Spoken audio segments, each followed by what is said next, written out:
Tout d'abord, on pense au niveau du monde de demain. Il ne faut pas que le Bénin et les pays entiers continuent à faire des rattrapages. C'est que le pays, je sais que la Guadeloupe fait partie de la France, mais Guadeloupe c'est de Outre-mer. Ils ont des difficultés au niveau de l'emploi, au niveau de vie et de Guadeloupe, des autres pays d'Outre-mer. C'est la même chose que le Bénin, c'est encore ancienne colonie de la France. Donc ils partagent les mêmes histoires. Et bien qu'aujourd'hui la Guadeloupe fait partie de la France métropole, mais toujours c'est les anciennes colonies entre guillemets de la France. Donc on partage les mêmes histoires. Mais deuxièmement aussi, le Bénin et la Guadeloupe a l'origine de beaucoup de la majorité guadeloupéenne, c'est l'Afrique.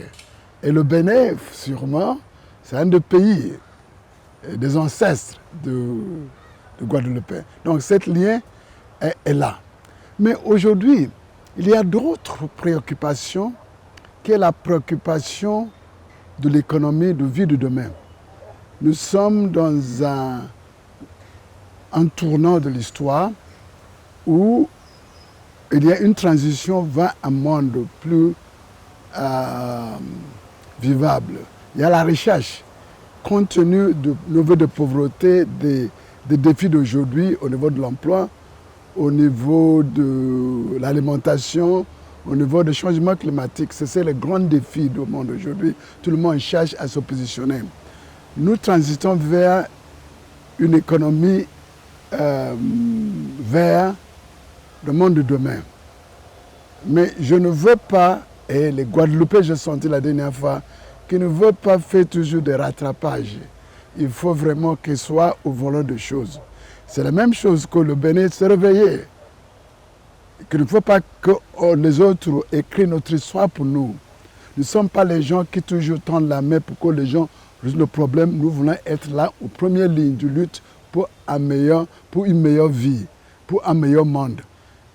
Lutter avec les autres, devant un plateau égalitaire là-bas. Donc c'est ça la préoccupation. Donc c'est le fait. Le plus important, c'est pour maîtriser les dynamiques du monde aujourd'hui, pour amorcer le monde de demain.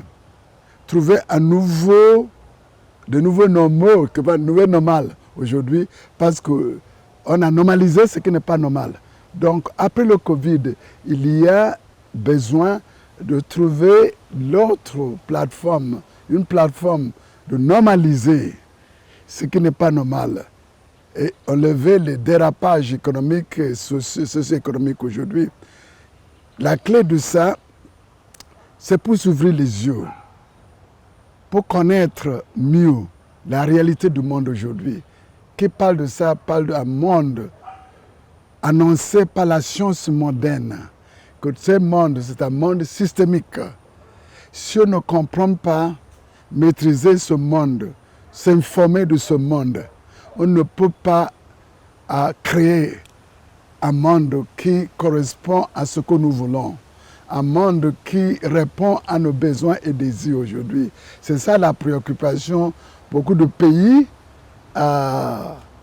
les Caraïbes, pays d'Afrique, on ne peut plus que les autres écrire notre histoire.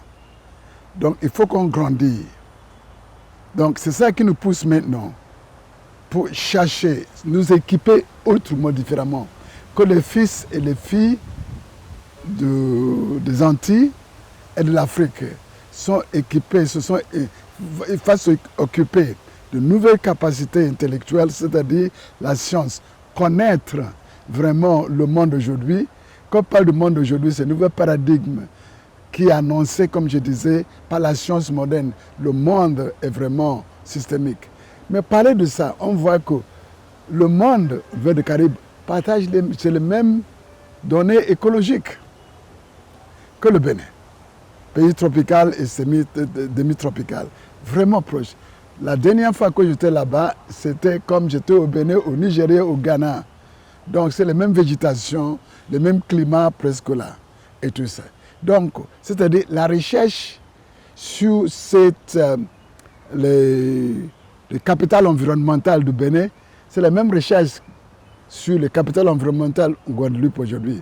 Donc, c'est-à-dire, on se trouve sur le même terrain pour donner un nouveau regard sur l'Afrique afin de tirer des bénéfices, créer de nouvelles technologies à cause de science qui est neutre, mais en regardant la réalité écologique, nous pouvons amorcer de nouvelles forces, de nouvelles connaissances sur ce terrain qui ressemble, le terrain guadeloupéen, antillais, ressemble au terrain béninois, ouest africain, vous voyez. Donc c'est ça qui nous met ensemble.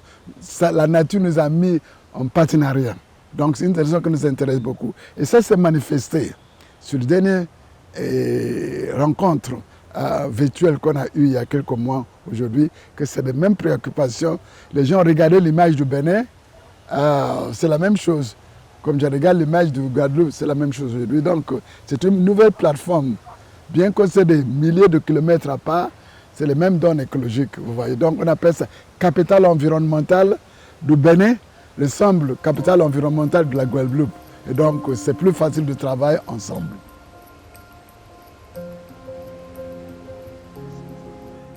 Vous voyez, c'est déjà annoncé, c'est la première réponse.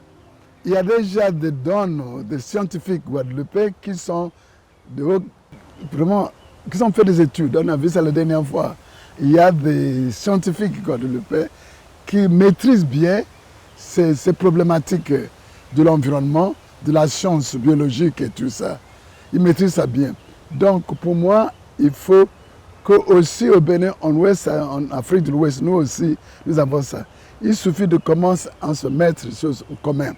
On commence à se poser les questions.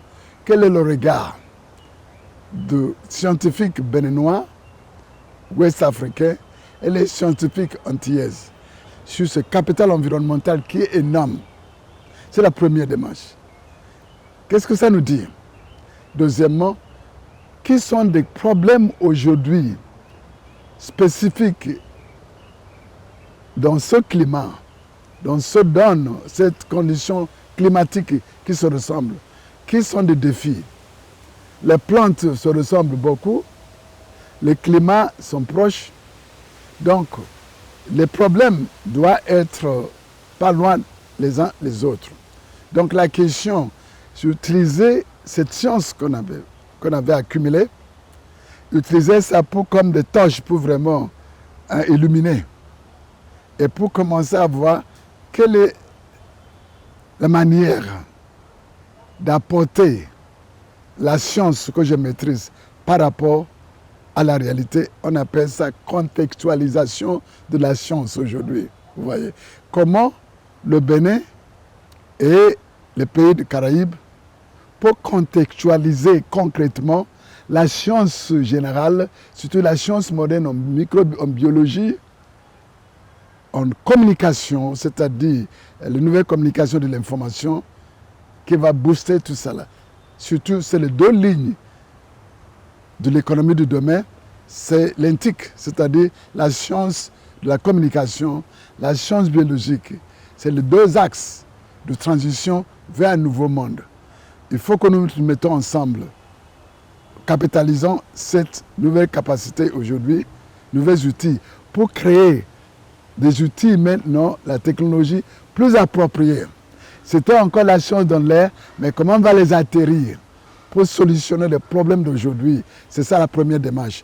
Et la visite dans quelques mois, en octobre, ça serait vraiment, avec ce que nous connaissons de la nature, comment on peut utiliser ça comme apporter de nouveaux regards afin de tirer les informations pour construire de nouveaux systèmes de production alignés avec de nouvelles connaissances que nous avons sur le terrain des Antilles et en Afrique aujourd'hui.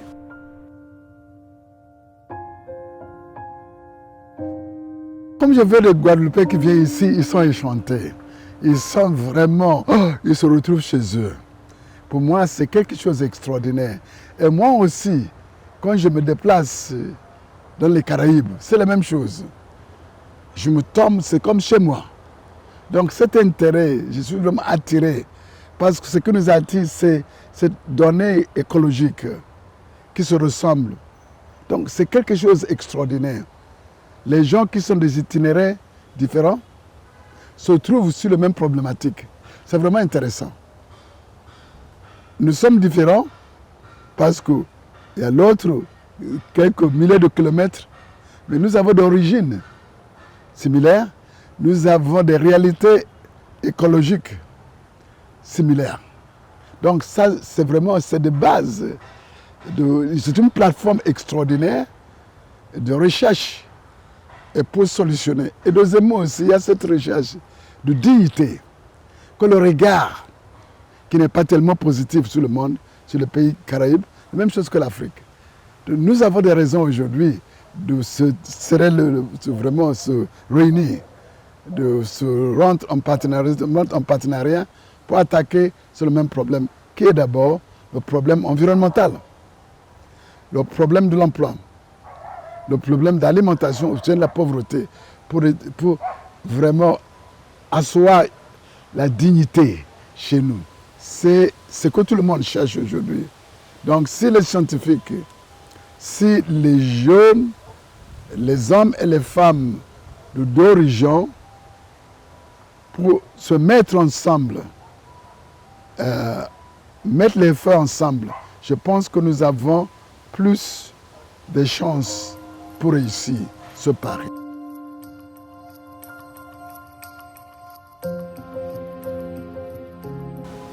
J'ai déjà commencé à toucher ça, vous voyez, c'est ça qui m'a inspiré.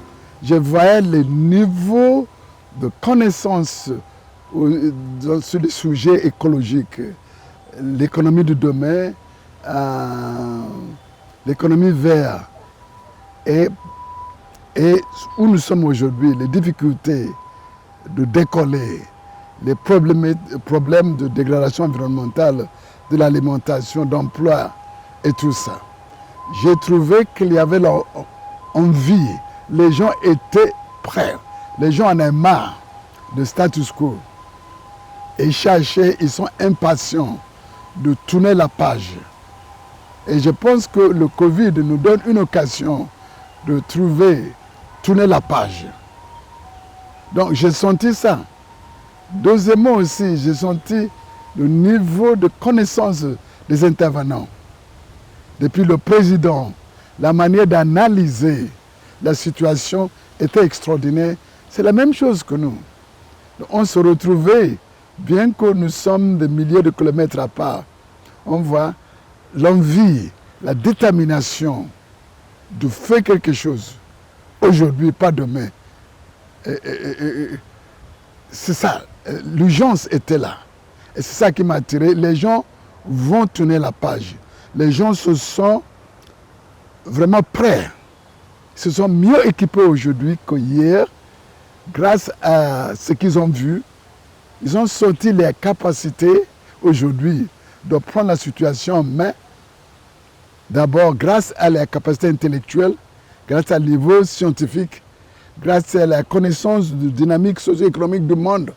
Donc, ils se sont vraiment mieux équipés aujourd'hui, mieux motivés aujourd'hui. J'ai remarqué aussi la jeunesse, les moyens d'âge, surtout les jeunes, qui refusent la médiocrité, qui cherchent à faire quelque chose. Mais pour finalement, c'est la connaissance qui est la clé du demain. J'ai vu l'envie, la question qu'ils m'ont posée, les gens avaient, j'ai trouvé cette envie d'ouvrir la frontière, de s'équiper différemment, parce que la connaissance, c'est la clé du demain. Quand on connaît, quand on s'équipe avec la connaissance, on devient les entrepreneurs, on écrit, on inventaire. C'est l'invention du demain qui est l'avenir. C'est les gens qui peuvent s'équiper de cette nouvelle connaissance qui s'amorce au niveau de la biologie, au niveau de la science de l'information, combinés ensemble. Les gens qui possèdent les deux aujourd'hui, la science du demain, on peut ouvrir la nouvelle frontière. Donc j'ai senti pendant cette rencontre que la plupart des gens ne veulent plus attendre. Donc c'est demain. Et ça ressemble à ce que nous disons au niveau de l'aigle Shanghai. L'emblème de Sangha, c'est l'aigle. L'aigle voit loin. Non seulement, donc j'ai vu que les gens partagent notre vision, ils sont devenus des petits aigles qui voient des kilomètres. Et l'aigle ne sont pas voir là-bas, l'aigle a une force de frappe. Donc je voyais à travers les webinaires là, qu'il y avait des petits aigles partout qui voient loin. Non seulement qui voient loin, ils sont prêts à sauter, c'est-à-dire force de frappe, vraiment. Donc je pense que tout est réuni pour amorcer un nouveau monde, commencer avec force cette transition vers un meilleur monde aujourd'hui, un monde plus sain, un monde de concorde, un monde qui nous apportait plus de dignité. Voilà.